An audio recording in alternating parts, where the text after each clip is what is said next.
It's We're all live. good. Not feel good.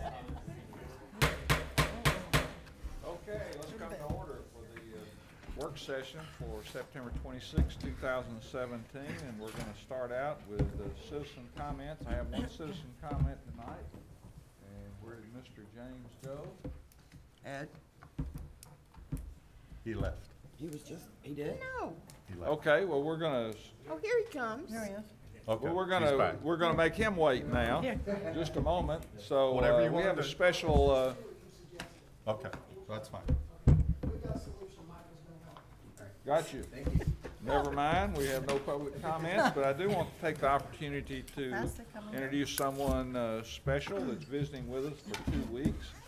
As you know, Bad Soden, Germany, is our sister city, and we've been exchanging an intern on a regular basis, and you may remember some. And now we have Leonard Neubauer, who is here.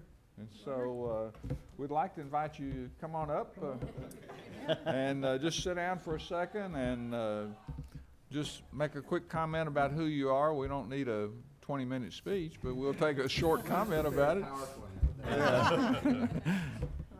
Yeah, so I'm Leonard from Bad Soden. So Bad Soden is the sister city of Franklin. So I'm staying here for 2 weeks in Franklin. I'm visiting all the things from the city. Today I was at the street department, yesterday I was at the police. So I have a good schedule. And Tell us about your age and what you do Yeah. back home. I'm 16 years old, I'm going to grade 11 in Germany. And so Bad Soden is like not as big as Franklin. It has a bit more than 20,000 people are living there, and it's near to a big town called Frankfurt. And Frankfurt it has a population of about like 700,000 people, so it's very big. And yeah. Leonard's doing a great job jumping in and meeting lots of our department folks and And he speaks. learning a lot. Yeah, Yeah, he very speaks beautiful. speaks English better than your city administrator. And he plays the guitar, and he's going to come back and serenade us one day. We may have a future mayor, but And he got Very to go sharp. to the pilgrimage. Which is interesting comment. I appreciate you bringing it up. Mayor Altenkamp was just elected to Parliament. And so we're excited about that. I know Bad Soden's excited about it, and we had the opportunity to meet the potential new mayor, who I don't recall his name, but we have a good relationship with him already. So glad you're here. Yep, Yeah, thank you. thank you. Enjoy your stay. Welcome. Okay, Ellie Chen is here again. Seems like you're a regular visitor. again. Yeah, we may, we're not going to pay you, but we may put you on the agenda every time. So she's going to give a presentation on the economic impact of tourism in the city of Franklin and Williamson County. So I'm happy to be here, and we just got our 2016 economic impact numbers. It takes quite a bit of time to get them into the year. And we made a one-pager for you. It's in front of you, but I just want to share some highlights. In 2016, we had 1.43 million visitors into Franklin and Williamson County, which was a 9.4% increase over 2015. The economic impact was $427 million, which was a 4% increase over 2015. And we still are strong at number 6 of the 95 counties in economic impact and tourism spending. But what the number I'm really excited about is the number employed in the hospitality industry. It jumped to 3,537 people employed in the industry, which was a 17.9% increase. So we're excited about that number, but as we open restaurants and hotels and new attractions, we look for employees. And as you all know, I'm pretty sure I've spoken to you about it before, but we started our hospitality program at Columbia State. And through that, we've been doing a lot of speeches and presentations through Williamson County Schools to educate students on hospitality and tourism as a career. So I'm hoping some of those numbers are reflected, all that work that a lot of people have been doing. I'm not going to read through all these numbers. And then if you flip on the back, you'll just see some of our, we continue to get named to different types of lists. Travel and Leisure just named us the best place for fall, and so forth. So it's just, we continue to be strong. I will tell you that I truly believe it's because of the way this community works together. We may be leading the charge on marketing and sales, but working with our hoteliers and working with you all and the support that we get is truly helping us continue to succeed and see increase in numbers. A couple of you have asked me about pilgrimage since I got here tonight, and we don't have economic impact yet. That's going to take a little while to get that. But what we do have are some median numbers. So we ran these numbers earlier today. So we're just talking this past weekend, Friday to Sunday, and our media reach was 705 million. That is huge. That is through print, broadcast, and online. So whenever the Chicago Tribune picks up the story, it's what's their reach to their audience, and all those numbers are added together. That's an ad value equivalent of $6.5 million. So as you guys know, I couldn't go out and spend $6 million on advertising, so this is just a really great gift for us. But what I thought was really interesting was we got picked up through print, broadcast, and online in 46 states and 21 countries. So it was truly not only domestic but international exposure for Pilgrimage this past weekend. So thank you for your support of that festival and what they are accomplishing there. And that's all. I told you it was going to be quick this time. Very good. Usually you have your little per household savings. We haven't gotten that number yet. Okay. I So was like, is she not saying because it's gone down? no, or- it definitely would have gone up. We're pretty sure it's probably over $500 a person or a household at this point. But the state hasn't given us that number yet. So as soon as I get it, I definitely will share it with you. Sure. Yes, And absolutely. What was the media reach at 705 million? 705 million, But what period of time was that over? Friday through Sunday. Okay, just the weekend. Yeah. Yeah, That's So- what I thought you said, but I wasn't sure. I wanted to clarify that. Absolutely. It's pretty good. And, you know, Actually, anybody who real was good. there for Thank you, Justin. Justin Timberlake, who's obviously a global celebrity, to stand on stage and said, Franklin, Tennessee is my new home. That's pretty cool. At least I thought that was pretty cool. So, yeah, several times he mentioned it. Somebody said, are you counting? I said, yes, I am counting. So that's it. Any other questions? Yeah. Great. Good. Thank you for your Great time, and news. thank you for letting me come back. Very good. good. And we look forward to you coming back again. So next is the liquor license for West Side Wine and Spirits. Any question about that? And number 3 is the funding approval agreement from the Department of Housing and Urban Development for the fiscal year 2017-18 for the CDBG block grant money, $263,668. This is pretty much the same every year. I have a Alderman Martin? question about that. If I can find it here. Is this correct that we have $22 left in the fund? Do we have anything left over from the year before? Well, you're spending it not always within the exact same Year? program year. Some of it extends beyond a 12-month period. So I'm not sure exactly what the $22 refers to, but we do program that all. Some of that, you know, we talked a little bit about how some of the housing repair dollars were extending over a longer period of time. I think we talked to you about that a month or so ago. Okay, But that- this is for the annual action plan or the annual budget for the 2017-18 program year. Okay, this is on the page 1 of 3, where it talks about for the year 2017, $263,668, and then for the year 2016, $22. And I just That wondered middle if that's what column. that mean. That means Can you it's explain the left middle over. column, Kathleen? Actually, to be frank, it's an error. Oh, Should have come up sooner. We always have funding carried over from year to year, especially this year since we're getting it so late in the year. Any other year I brought it, any other year, it's a 0. That somebody just, they also had as you can see, they also had our DUNS number incorrect this year. It was just an error. that's fine. I just That was wondered if we had anything to add to. $22, somebody just didn't put a 0, they hit 22. And you program it each year. Right. So you're programming the allocation that we've been given for this fiscal year. Okay, so it doesn't matter if we have anything. So left over. that's really what this action Okay. tonight is about, That's laying it out for that period of time, for this next 12 months. Thank you. You're welcome. Okay, any other questions or comments?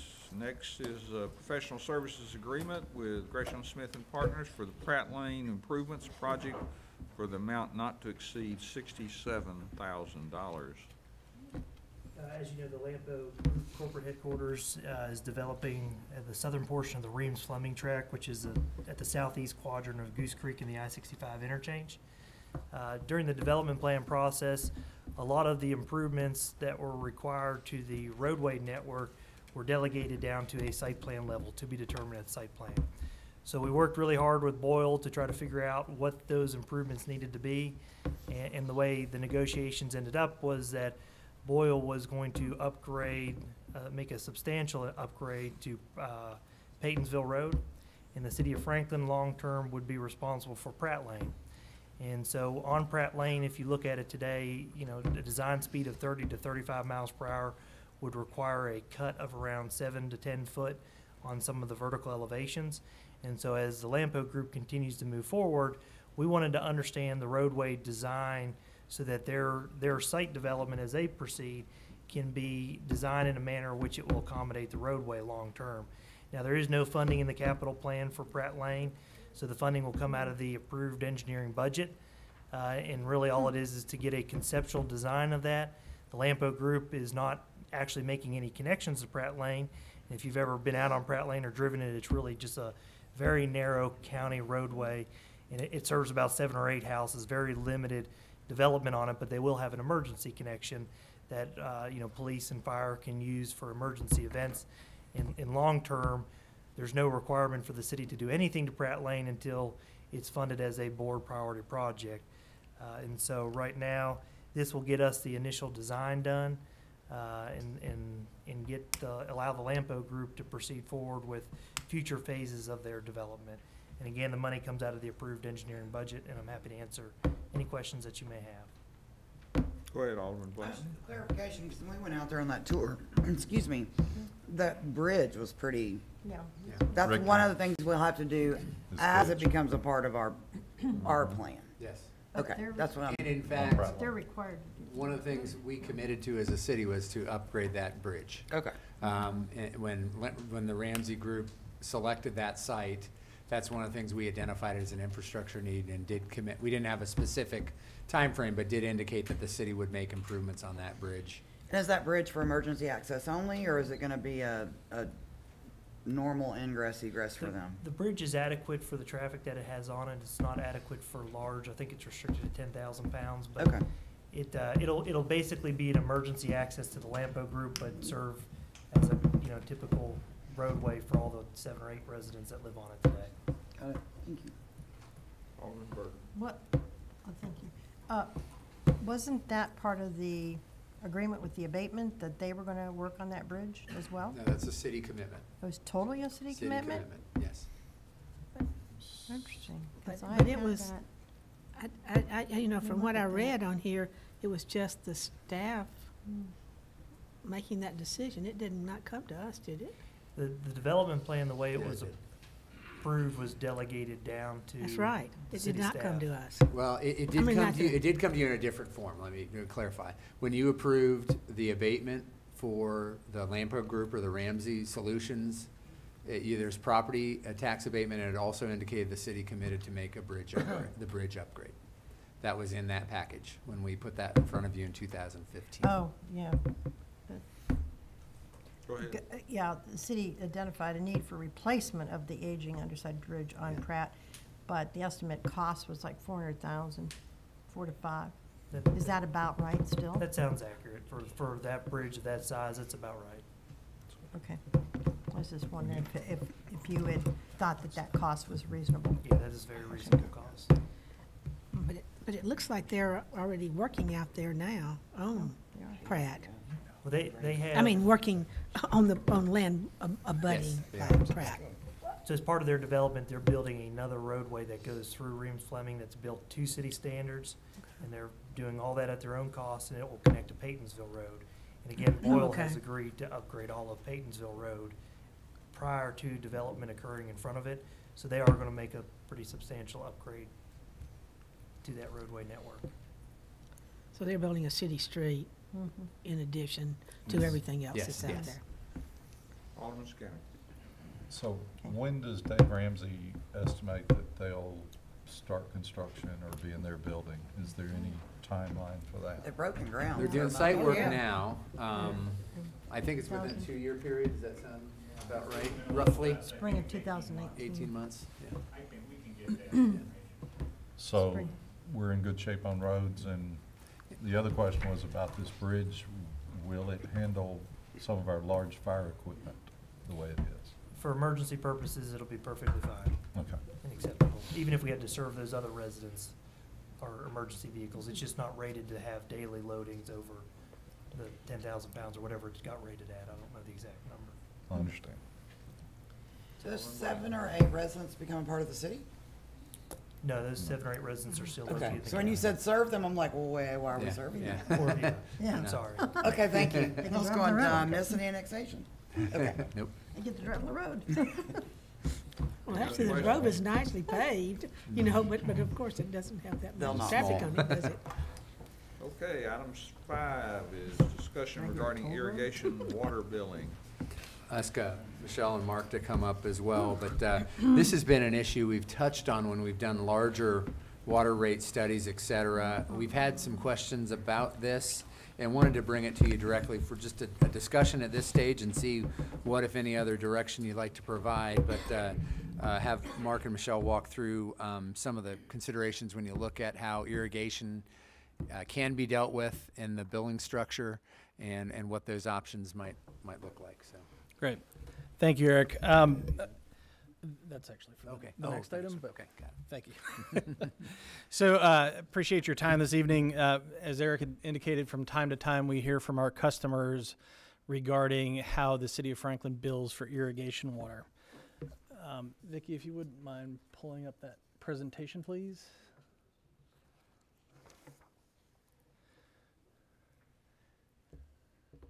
And if we can go, yeah, I'll grab that.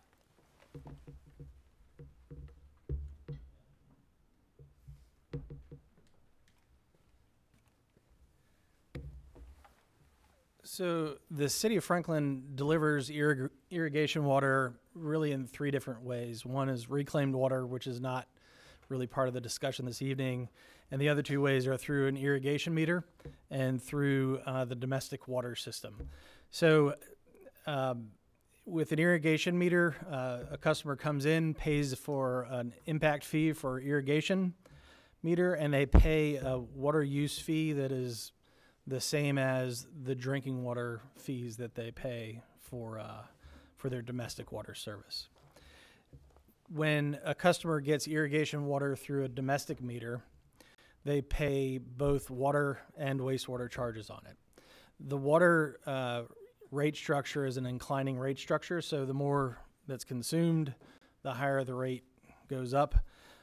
With wastewater, it's a declining rate structure, and that is intended to acknowledge that in the summertime you may have a higher water usage, and it acknowledges that, or it intends to acknowledge that some of that water may not be going back into the wastewater collection system and is used for irrigation. So some of there's a couple of expressed concerns with the way that we bill for irrigation water. The first is that the impact fee for getting an irrigation meter is high, and I think we've had these discussions previously.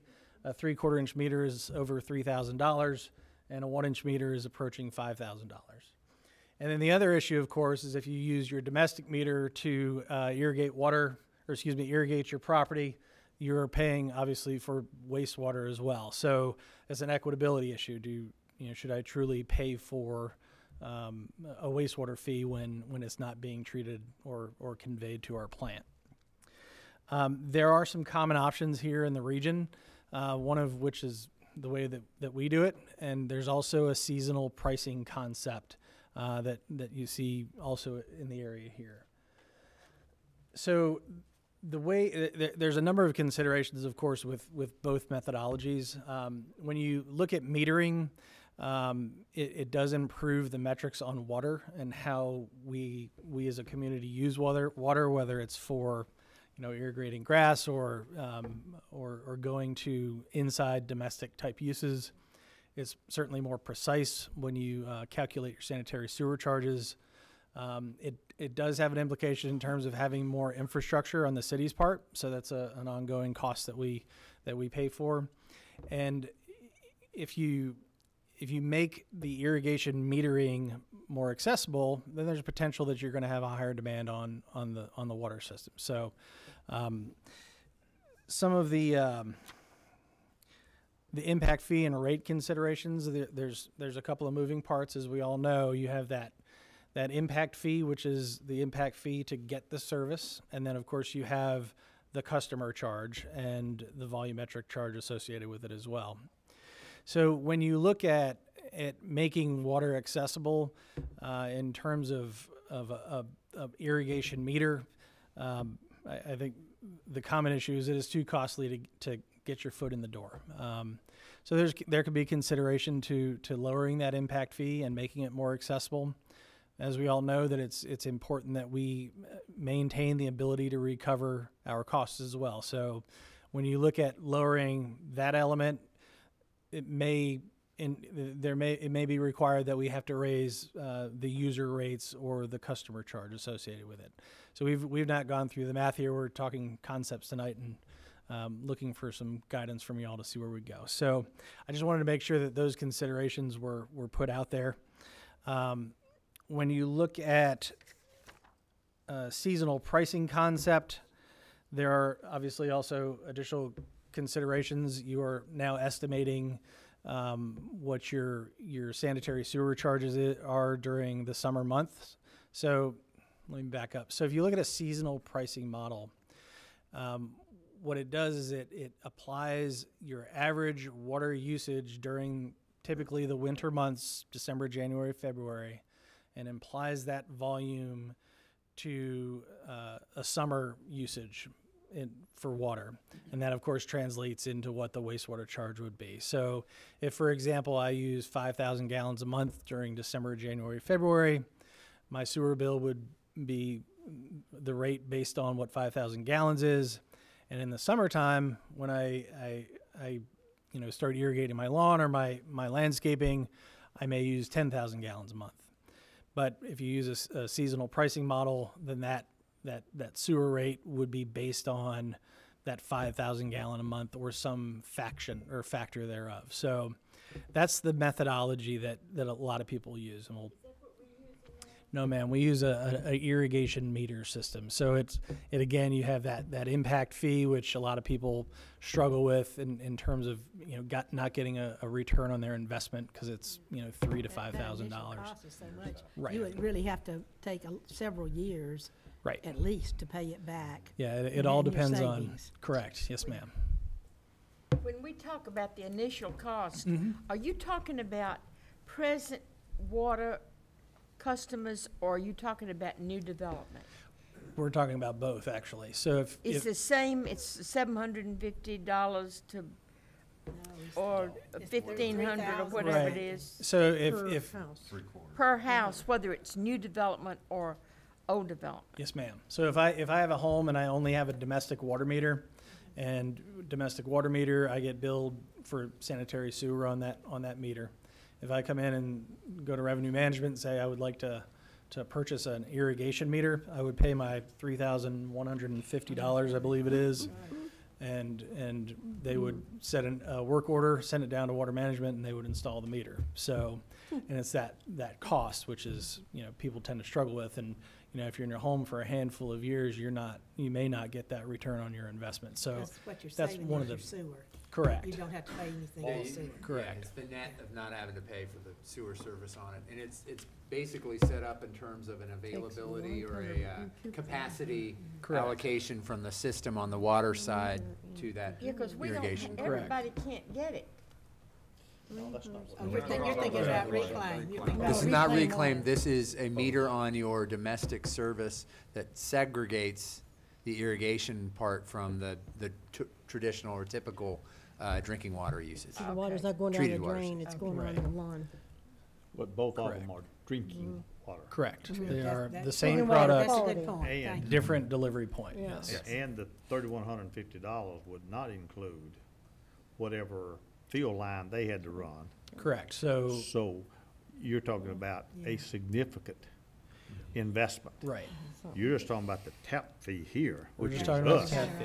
But, So if a customer wants to tie in their irrigation system, if they have an existing irrigation system or want to build a new one, that's the customer's cost. Also with irrigation systems, we would require the installation of a backflow device, which is, another amount of money, and that's a necessity for our drinking water system. So there are a lot of costs associated with it. Where are we Mark, here? Yes, sir. go back just a second or two on the leveling of the cost. And you're taking the December, January, and February Correct. numbers. Let me use myself as an example. I think I got a water bill 2 months ago for 11,000 gallons. Mhm.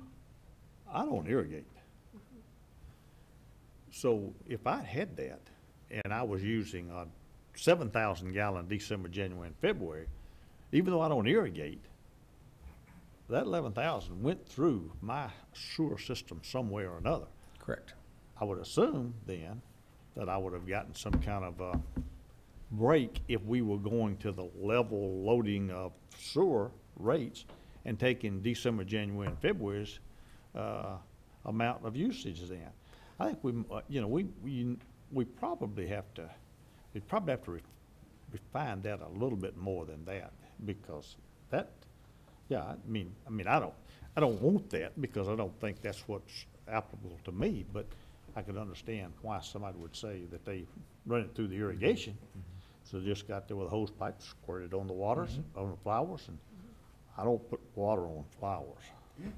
Well, this year was such an odd year up until about the last I don't week. put Right. any You of haven't that needed, No, you haven't you're needed right. to irrigate anything. Well, that's true too. Yeah, behavior of each of the customers, of course, is different from Yeah. one person to the next, and I guess there's a bunch of different ways to skin this poor cat. So, yes, sir. I think as part of the discussion here, I think we have to look at what the possible lowering of the meter installation fee is on irrigation, and what that does to our overall budget. Rather than trying to figure out what somebody's using in January and extrapolating that out into the June month or something or other. So, and that, because that's what we're doing here. I mean, we're trying to make sure that we're capturing it, we're paying for as much of the cost of the system as we can. And right now, we probably are. Because all water is charged, water rates and sewer rates. The other thing is, how does it translate then into, or does it, somebody's sitting there thinking, or does it for those customers who are on another water system? It depends on the system. There are some systems that do not allow for irrigation meters. Okay? So in those instances, you would have a situation where the customer has no capability of getting a separate meter. Right. So I was going to bring that up in a little bit. So when you go from one water district to the next, you're going to have, these are, what we talked about tonight are generally what the issues are within Franklin's water system and how that applies to our sanitary sewer fees. So when you look at other utility districts, that's another consideration that I think is important to understand. If they are not afforded the ability to get an irrigation meter, then there's not much recourse for them in order to, recapture or not pay for that excess water used and eliminate it from your wastewater bill. Now, when you look at their impact fees on their water system, we're starting to mix apples and oranges here, so it gets challenging to understand the full cost of service for other utility districts. Go ahead, Yeah, Alderman well, Pierce. that brings up one other thing that I've thought about. A lot of times in the summer, we are buying, now not this year, but we are buying maybe 100% of our water in the city of Franklin from Harpeth Valley. Yes, ma'am. And so how does that play into it too? Yeah, so the rate per 1,000 gallons, I believe, is $2.55 a month. And, when we go through our cost of service analyses, we look at our operations and the rate funded capital and the purchase of water is a large component of that. And, from one year to the next, it's difficult, of course, to predict what the weather's going to do. We look at what we've used historically and try to build into our budget, which we present to you, what we believe is going to be appropriate. Fortunately, we've not had to come back and request budget amendments related to that in any significant manner. So we try to be pretty careful on how we budget those numbers. But my thought is that this extra water that we would be encouraging the use for would be at the very time whenever it's more costly to us. Yes, ma'am.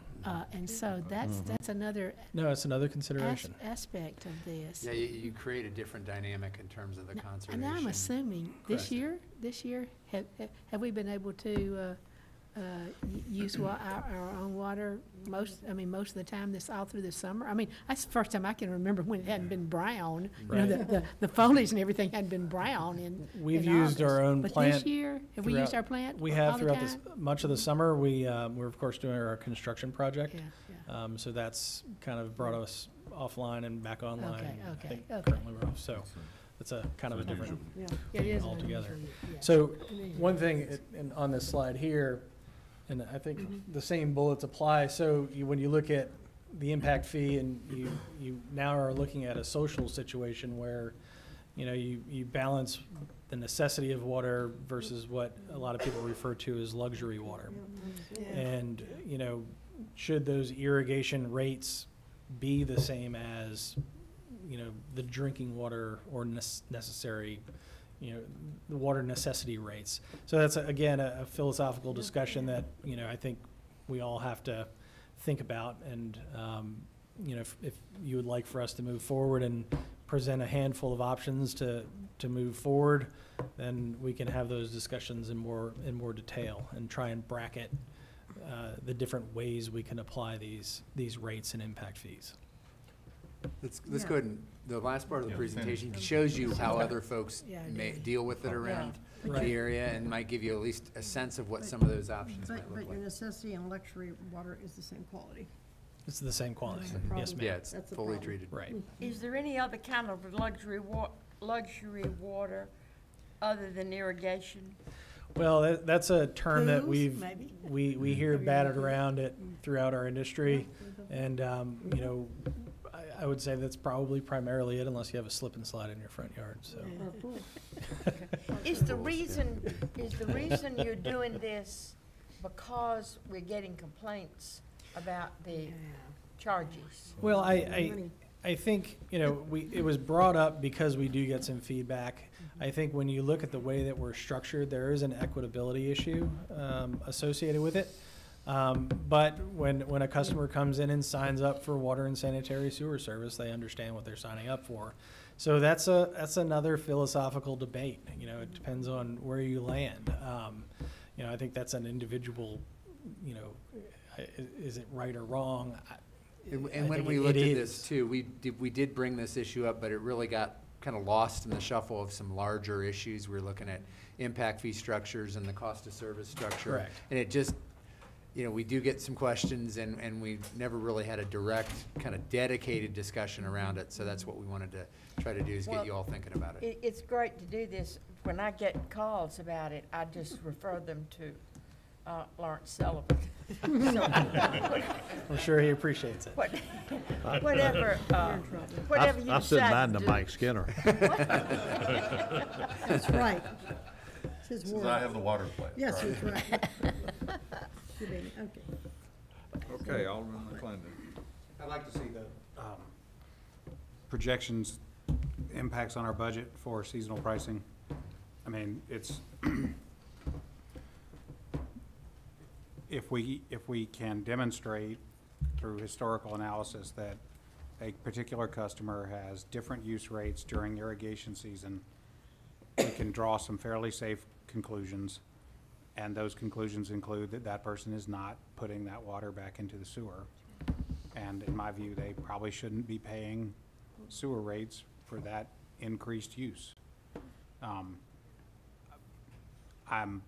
don't view the irrigation meter as a viable option for most people.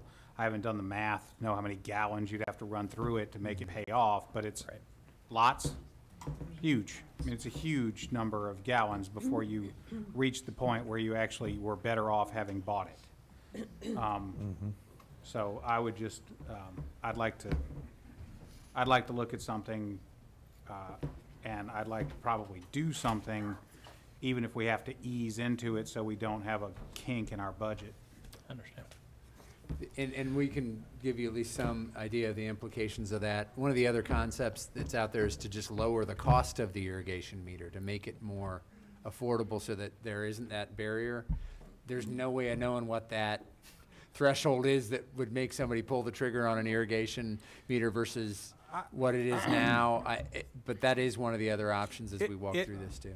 That, to me, is more of an academic option because it requires more staff, more expense, more hardware, and more metering. Correct. We have everything in place that we need to do the seasonal adjustment. All we need is a water bill. I will grant you that the irrigation meter is a more precise method, but it has significant startup and ongoing expenses.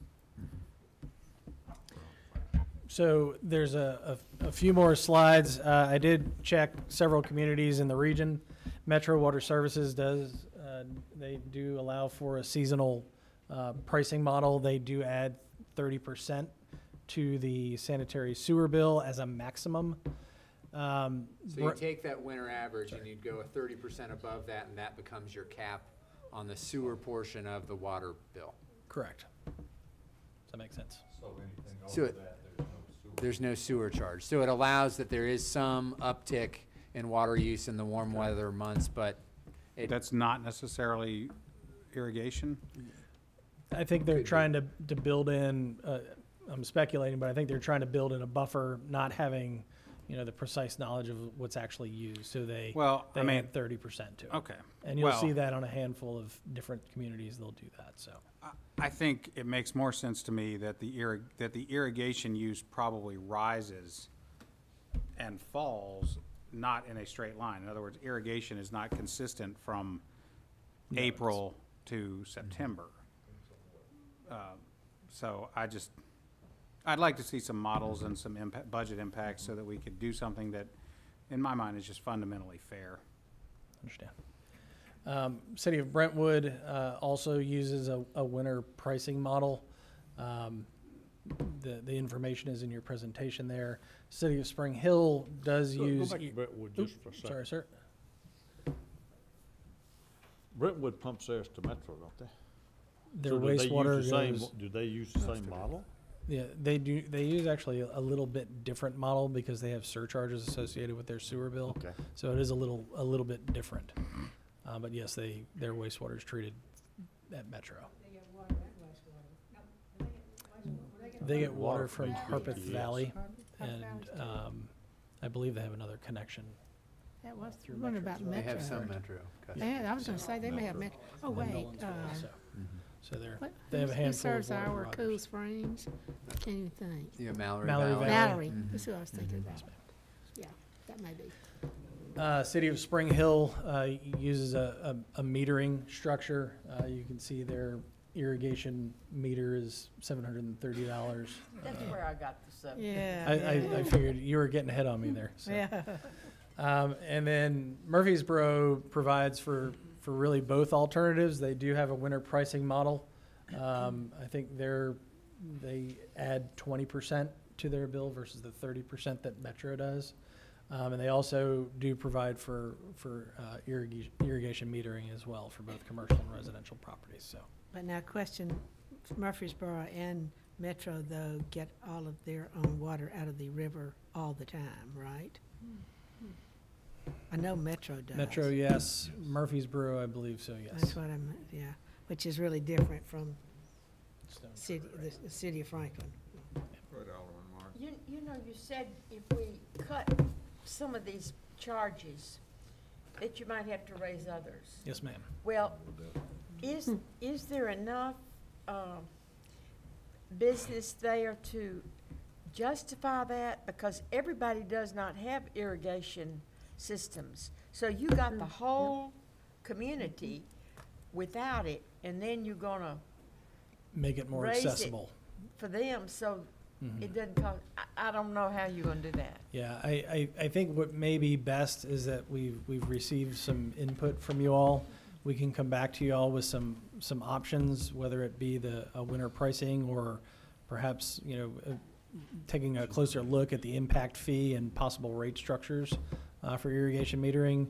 And I think, when we have some numbers, how it impacts budget and what we anticipate cost to be, and we can bring that back to you all, and we can dig a little deeper into what it might look like for I Franklin. just hate to see us raise the rates any more than we have to. I understand. Alderman Skinner. Do y'all have any idea what our maximum amount of water delivery, what is our maximum output? We all still remember, 2005, when the issue was not the water, it was getting the water into the tanks to. 2007, yes. overnight. Yeah, 2007. 2007. And we had to not water outside. We've had demands exceeding 10 million gallons per day, and the system performs. So that's considerably better than where we were in 2007. Okay. We can go beyond that. We got the connections to Harpeth Valley. Well, we Well improved. We've improved connections, we've improved Right. transmission mains. We've done a number of improvements over the years, so, which we're excited about. So I don't have a number for you. We do have a water model that we're going to be taking a look at here that we need to update, and that may answer that question a little better than what I have now, so sorry. I don't So have an it answer. would be twofold, how much water can we get out of our plant and out of Harpeth Valley, but also how much per night can we get into Can we sustain? tanks? Yep. Yeah. The other element too is, we provide Harpeth Valley Utility District with projections, so we want to make sure that we keep them in the loop on how we proceed with irrigating. And especially and what that since we looks would like. be wanting more from them at the very time when people would be more likely to use the extra watering. Yes, ma'am. Do you have something else, Alderman Barnhill? You mentioned a 10 million gallon peak day. What is the average day? Average day, I think we're probably around 6, somewhere in that neighborhood. 6 to 7. I'll go But 6. basically, from our plant, 2 million. Well, no, we're treating 1 to 2 at ours, are we not? I'm sorry, what was that? Our capacities are a little over 2 million. Yes. per day. Our- Yes, our- I'm Per sorry. day at our plant. So, So we're buying Would be then. on the We're buying, Oh. yes. That we're treating, And right? we'll fluctuate up Yeah. and, Yeah. just say 6 MGD is about Is average. that a summer average? no, I Six doubt it. MGD? I'd say Or- that's probably a year-round Is it average. I year-round? haven't looked at the Okay. numbers this That's this fine. year, so I apologize for not Because, having that. Is it total? at best, we have 25%, or maybe a little bit more than that, of the water that the city of Franklin bills for. But at worst, we can have 0. Correct, yes. Okay, we'll, Just real quick, got another I comment? still have never understood this, Mike.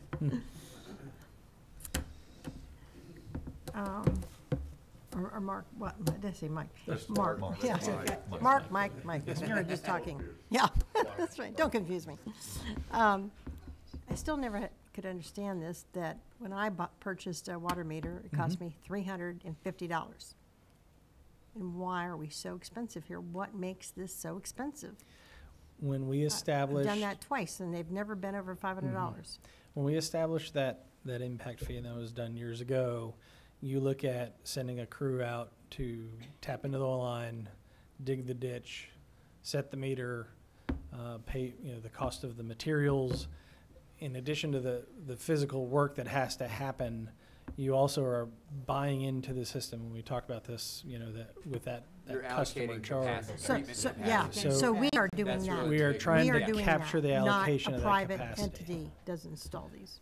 It's Right. it's really part of your impact fee structure. You've said you're allocating a certain amount or certain portion of your treatment capacity to that use, and there's a cost associated with that. and you're extending that all the way into the irrigation user. Sure, sure. As opposed to just saying, Yeah. that if it was the meter itself, it probably is maybe Several $100s. $400, Or something like we that. sub- But when you we'd have allocate the the city do bigger it. system costs to it, that's when you get to Yeah, this larger see, number. We didn't have the city do it. Never Pardon had me? the city do it. We do the Yeah, installations. see, for we that. never did. Yeah, we do. Oh, okay. Twice, 2 different states. Other That's people did it. They had private entities. And you could select from them, there were 5 of them or something, Mm-hmm. that all knew how to do this. They were trained on it. They knew, they guaranteed it, Right. and that's the cost. Each And utility has their own billing and recapture might wanna look at philosophies that. depending on their customer base, and, you know, it's gonna differ from one Do utility to we the need next. to so. do that, though? Could we cut the cost if we didn't do it, and we put that out to the free market? It's not really a matter of cost, it's it's really a policy choice you're making on how Right, you want to exactly. allocate those costs. Because if you make that a $300 meter, you're going to lower that barrier that's there now for Okay. irrigation, so more people will go there, and you'll shift some costs. Yeah. And that We're just may trying. change our rate No, it's structure. probably- So, yeah, no, It's the probably trade-off. doing that. It's the trade-off Yeah. thing. yes. All right. Okay. Will this require you to have a consultant in to look at the rates again? We're gonna come to you to go through rates here shortly, After the first of the year. after the first of the year. And I'd like to Have request this that we resolved first. incorporate this into that as Yeah, well. Okay. Okay. Item 6, discussion regarding the evaluation and repair of large diameter sanitary sewer interceptors. So this is a follow-up from some of the discussion we had earlier in the year about the failure that we experienced on the larger Harpeth interceptor line. A lot of work and inspection has gone on in the last few months, and we wanted to provide the board with an update of where we are, what we've determined, the work that has happened to this point. And Mark or Michelle, who's kicking this off? Yeah, Go ahead and take us through it. Mark can jump in, I guess. Mark has Pull it up. something. There's a presentation, Vicki? Yeah. Yeah.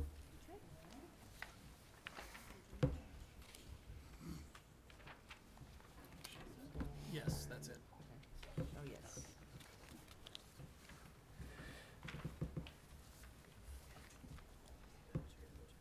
Okay. So as Eric discussed, this is kind of just a summary and some of the findings that we found over this past for the evaluation of the interceptors that we've done, which is the button that I press this one.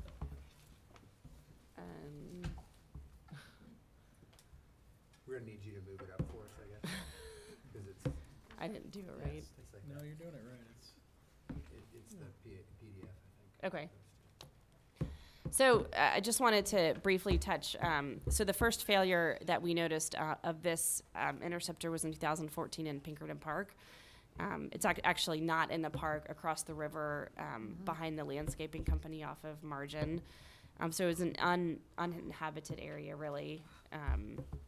And we got a report of a sinkhole from a resident. And this was, so the diameter of this line was 54 inches. When we first received the call, we immediately procured bypass pumping and started the repair process. I don't know. Okay. So when we actually opened what we've referred to as the Pinkerton Park failure, we noticed that there was an underground spring that that appeared to be contributing to the pipe failure.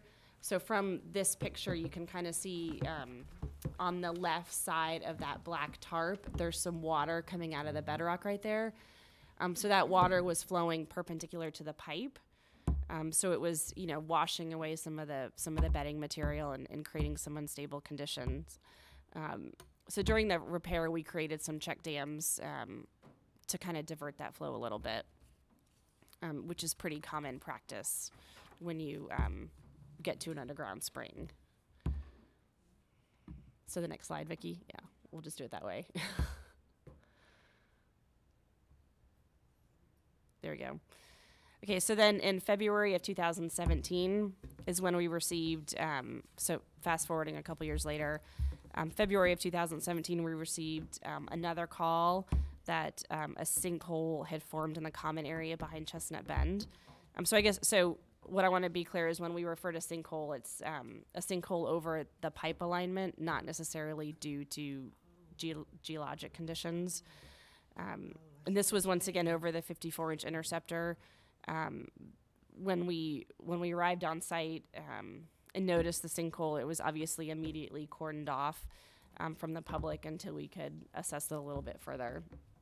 And so these two pictures are actually just a couple hours apart. So it, it grew pretty fast once we could get it sectioned off.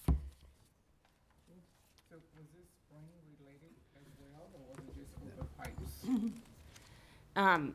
Well, so we did notice that, and I'll get to it, we did notice that there was a failure in that pipe, and the cause of that is still under investigation a little bit, but we did not notice a spring for this one. Okay, so the next slide, Vicki. So this is kind of a summary map of all of the areas behind Chestnut Bend that have been repaired. So in February 2017, you can see that first blue dot toward the southern half of the screen. That was our first sinkhole. And when we noticed that, we immediately, procured bypass pumping operations, and a complete and quick, replacement of the pipe began. And then in late April of this year, so we were, working to replace the first section. In late April, we had a large rainfall event, if you remember. It caused some of the sections of the Harpeth to flood. And so shortly after the rainfall event is when actually the second sinkhole occurred. And the second sinkhole is that green dot you can see on the red line. And so this was actually, crews were driving by the area, so that was our access point. And within 10 minutes of crews driving, the sinkhole had happened, not far from the travel path. So once again, this section was immediately fenced off. We were already bypass pumping, so that wasn't a concern. And this sinkhole was over the alignment of the 54-inch pipe as well. Excuse me, if I may, I'd like to point out, so the February issue and also the April issue, staff was able to get bypass pumping out and installed in very short order. Their quick response prevented overflows from occurring at both locations. When the river did flood, if you may remember, we did have an inundation of the trench itself, but I just wanted to point out that the crews were able to get out there and respond in a very, very quick way. Okay, so go the previous slide, Vicki. A couple before it. That's good. Well, just one more, because I just had a couple more things to talk about on that slide. Yeah. So as we were repairing the green section of line, or I'm sorry, where the green dot is, we wanted to inspect that there's one segment of 400 feet of line in between those two. We hand inspected it, so someone manually went down in there and noticed that there was large debris, large boulders, large rocks, which we assume probably occurred from the flood event. So they were too large to remove by hand without hand removal and potentially scarring the pipe. So that's when we decided to do a complete replacement of that pipe. So that was so complete replacement of those three sections in red. And then the section in yellow, if you can scroll down just a little bit the other way, just a tad. Bring the map down. There we go. Yeah, so that section right there by the wastewater plant. So as we were repairing those other three sections of lines, we wanted to inspect the rest of the lines. We noticed that there was a crack in this pipe. Because there was no water coming in, a cured in place pipe lining, so CIPP, what we call, we determined would be the most effective and efficient way rather than complete replacement. This is near some structures of the wastewater plant. You can see it's right near the splitter box, so it's about a 35-foot deep pipe as well, so it would be a large trench if we did open it up. So, so that was performed earlier in September, and it was a process that started one day and it went for about 48 hours, I think, until it finished. So that's been finished, and so far we've inspected it again, and everything appears to be fine. So that's that area in yellow that you can see by the wastewater plant there. Does anyone have any questions? Okay, so next slide, Vicki.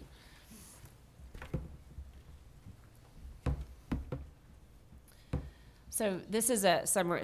A summary of kind of the ongoing repairs. So last week, contractor was doing some final, I don't want to say final cleanup, but some regrading of the area on the Chestnut Bend side. We were also preparing to replace that 63 feet of pipe that's immediately adjacent to the river on the Chestnut Bend side. We wanted to halt operations in preparation for pilgrimage. We knew that, we didn't want to minimize our disruption as much as possible. So we kind of halted everything that Wednesday before, took a break for a little bit, and the contractor started back up again this past Monday. We anticipate that it should be about 1.5 to 2 weeks to finish laying that line, that 63 feet. It's a little bit trickier as far as the bypass pumping and how we're actually going to get in there. So it's going to take a little bit longer. And then while we're bypassing that 63 feet, the line that is going underneath the river will be dry. So we're going to clean that and inspect that a little bit further to kind of assess the conditions of that a little bit closer. So we'll go to the next slide, Vicki. So additionally, some of the other things, in addition to the pipe repair, that's the main project, we're also doing some other things for the areas that we've disturbed. So we've had to tear up some sections of the walking trail because of the pipe alignment, and then just because we've damaged it with equipment moving in and out. So we met a couple weeks ago with the Williamson County Parks Department to go over replacement of that walking trail and that greenway. They have in their budget this year to resurface some of that trail. And so we wanted to make sure that we don't obviously do things twice and maximize the efficiency of everyone's monies for that. So we've sent them a map, and we're coordinating once our repair gets finished and we can, kind of let the paving contractor go. Our paving contractor is the same contractor that Williamson County uses. So what we're going to plan on doing is just, having the bill split between both of us for those appropriate amounts. The next thing is that we've disturbed some trees in the Chestnut Bend common area. We've had to remove some trees. We've taken inventory of those. We've taken pictures. We've had Todd Stackenberg, the arborist with the Parks Department, come out and identify those and the size of those. And we're going to work with a landscape architect in the planning department to put together a landscaping plan to make sure that they're planted in an effective way to allow for growth without they were planted too close before and kind of intermingled and got too tight. So we're gonna come up with a better plan for that, and then take that plan and provide it to the Chestnut Bend leadership to get their approval before we do anything this fall. And then we've also agreed with the Chestnut Bend residents who were really heavily involved in the planning before to take on maintenance of the trees, to do some watering and some of the weed maintenance to ensure for that next year, to ensure that those trees can take proper growth for that. The other thing is that right now there's a reclaimed water line that is over that 63 feet of pipe we're replacing. We've had to shut down reclaimed water to the south end of town, which is, the Forest Crossing and the Berry Farms area. So the customers on the west side, the Del Rio Pike and the West Haven, are still getting reclaimed water, but we anticipate in the next couple weeks to have reclaimed water back for the south end part of town. So next slide, Vicki. Okay, so we talked about repairs, and now we'll kind of move to more of the inspection of it. So last week, I talked about how we were inspecting before, and that's how we determined to do the CIPP lining. Last week, because we weren't bypass pumping, we were able to inspect a little bit more. So we inspected from the repair site down to the water plant up on Lewisburg Pike. There, we noticed that multiple lines needed to be cleaned because of some debris that had been in the sewer. Nothing, nothing, I don't want to say not out of the ordinary, but nothing that would indicate a failure or any other problem with the line. We anticipated beginning to bypass pump today. So that began today, and then as we're bypass pumping and that line under the river is dry, we're going to be cleaning that line with a jet truck and then re-inspecting that again immediately to determine, I talked about to assess that line again.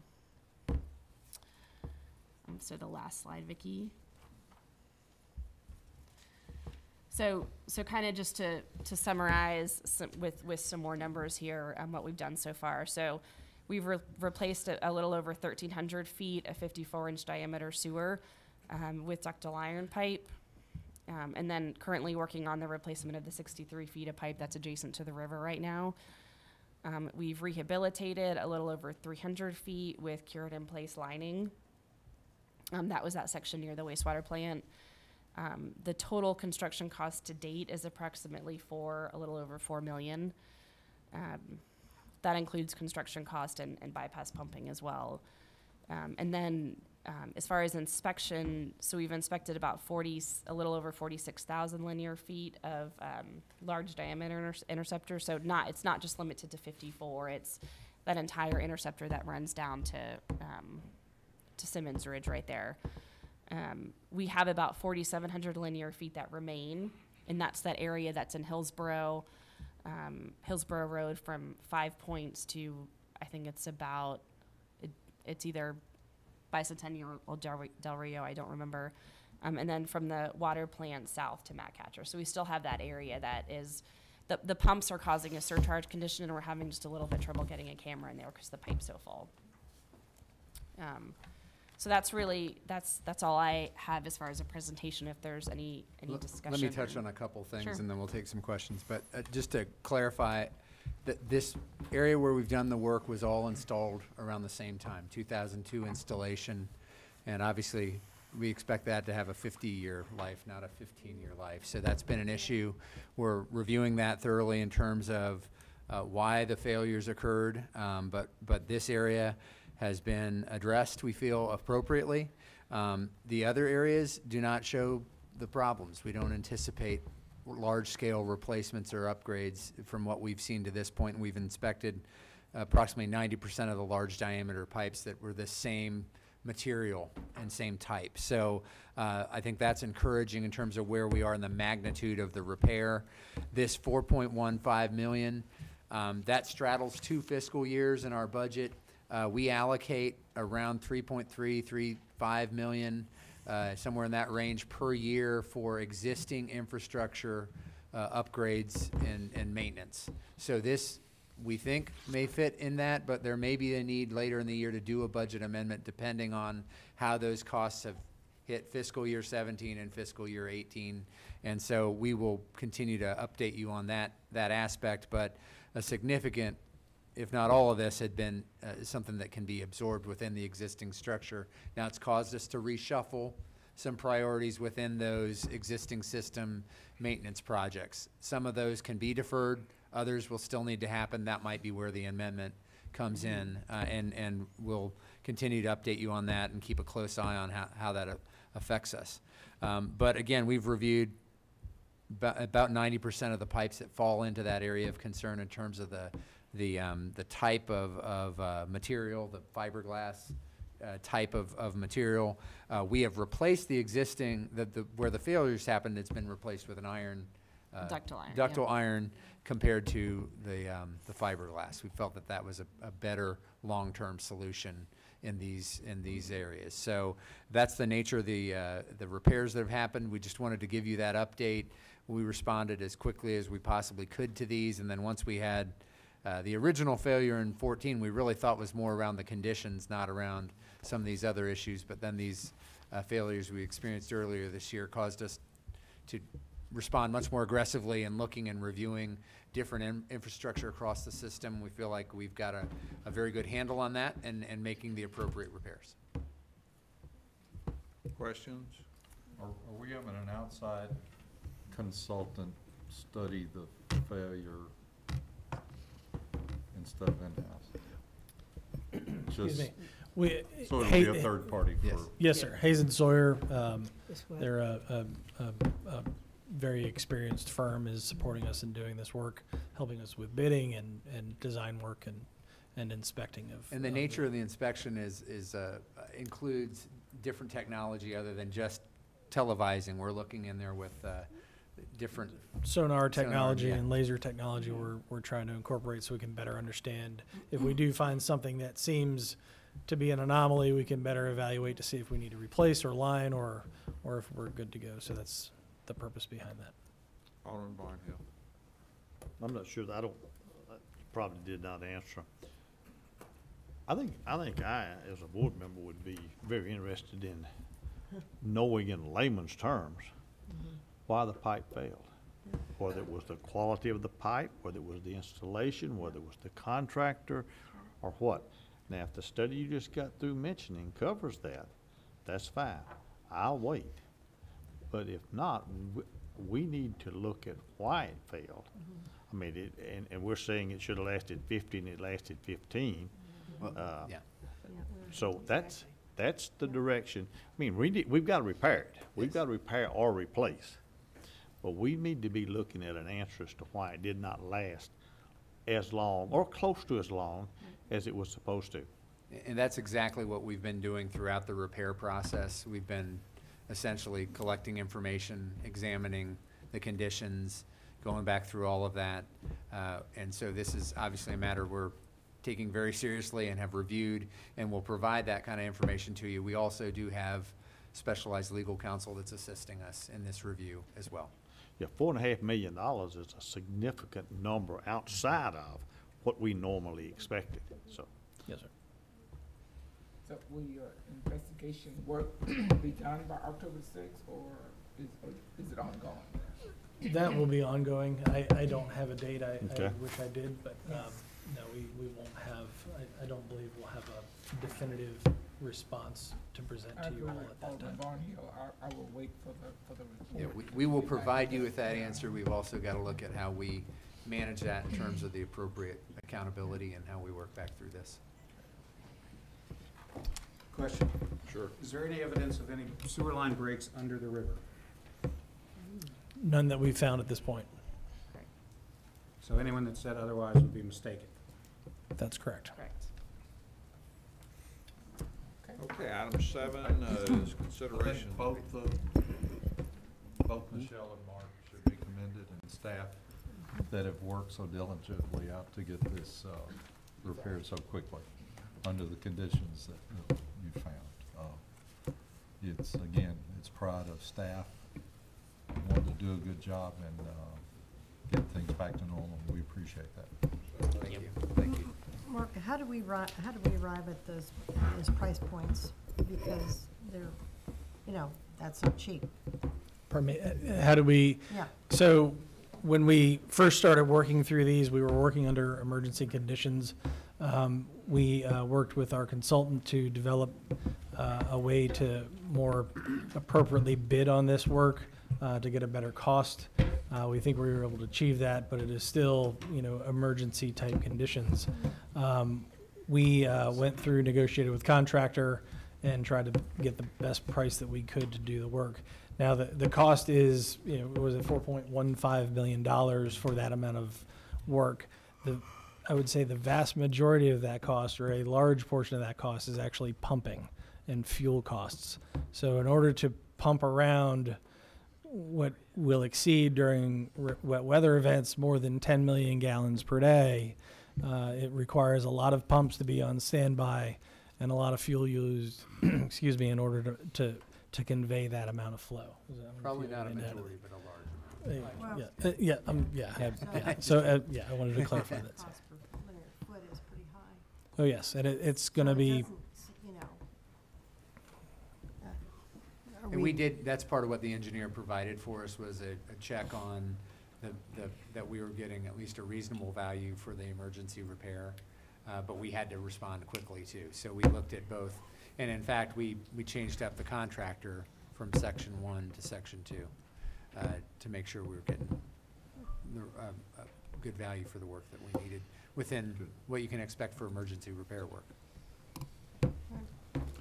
Okay, we got one item left, and that's consideration ordinance 2017-40, an ordinance amending Title II, Chapter 4 of the Franklin Municipal Code relative to membership requirements for the Sustainability Commission. Thank Andrew? you, Mr. Mayor and Board. Last but not least, I'll be brief. The commission seeking to amend the membership requirements to allow individuals with strong Franklin ties to serve, even if they live outside of the city limits in the UGB. In the past, we've had to turn away a teacher from the special school district as well as a staff member from Williamson, Inc., because they didn't live in Franklin. The intent, the membership, kind of the intent of it is to have Franklin residents, but this would give us more flexibility with people that have strong Franklin ties but maybe live outside of the city limits in UGB. Therefore, staff recommends approval of ordinance 2017-40. Alderman Berger. I'm fine with that, except I would limit that to 2 to 3 members at the most, because we have 9 members on there, I believe. Correct. Correct? So I don't want 9 members, 6 members, 5 members outside or in the UGB. I would like to limit that to at least 2 to 3. Right now, everybody lives within the city limits except for the Middle Tennessee Electric liaison. And this is saying that, Do you want some language added to it? yeah, I just want to, Is there a problem with getting people that live inside the city limits to do this? I don't know that it's necessarily It's that, but you common. may have people who have a special expertise or interest Right. that Yeah. work for the schools or work with a company in town that would benefit the commission. It gives us a little more flexibility. If you wanted to cap it at not more than 3 would be, Certainly. fall I would into this certainly think, yeah, classification. that. But I think it's just a matter of getting the right 2, talents in 2, place that could help the Yeah. commission be as effective as possible. I'd recommend we go to 2 Okay. and cap it at 2. But, you know, they have to be working within our city, I would think. And that's fine, because they're here every day, they have input, but I don't want them living in Murfreesboro and, you know. I I think just you're that saying it's- within the UGB. Did I It understand is you? within the UGB, That's what right? it is now. But That's it what- is this would now. expand it So, beyond that. I It's got saying you. either, to serve on it, you'd have to either work in the UGB or live in the UGB. As it is now. No, that's not the way it is Is now. that Right what you're now, saying? Work it. You must live within Live. the Live with it. residence. You want to expand to where it will, you either have to work Or live. or live. That's correct. And Right. only It's an 2 to meet the requirements to work. Alderman County. 2 would be non-residents. Non-residents, yes, No more than non-residents 2. of the city of Franklin, yes, absolutely. But again, since Middle Tennessee Electric is based in Murfreesboro, some of the people, well, their designated That's true. person That's going to be one. is one person. Yeah. So that's already one out of that group Yeah. that will probably almost always not be from here because So you want 2 more? it's their PR Why, person. Well, I think So the 3 intent is to always have Franklin residents, but Yeah. on occasion, there may be somebody who is heavily invested in the community but lives in the county or some situation like Okay, that. how about 2 with no more than 3? That might help you with the Middle Tennessee electric Right. issue, then It it might. allows you. Yeah. Sure, So make it 3, no 3. more than 3, no more than 3. And I think this could Because be. they're Mr. valuable people that might have great input because of their background, and I don't want to shut that out. I think that's important. I guess if we limit it to 3, then we'd be okay, but if not, we could always revisit this, correct? I mean, like, in a year, Sure. we can evaluate, come back, if you are all of a sudden heavily non-Franklin citizens or non-vested citizens, then we would need to change that. And Yeah, and every new member will come through the board and Right. have to be appointed by the mayor. All right. Do Last we- comment, because we want to quit No, I at was just gonna say, 6:45. Do we do we send out, you know, kind of, how do we let people know that there are available, the vacancies are We available? post notice in the newspaper, and we send to people who might be interested, just kind of informally reach out and network, and normally we put something on social media. Recommendations from the alderman? Yes, that too, definitely. And we have had some turnover here in the last 6 Yeah. months. Alderman Skinner serves on that. Yes. We appreciate that. Okay, see you at 7. Okay.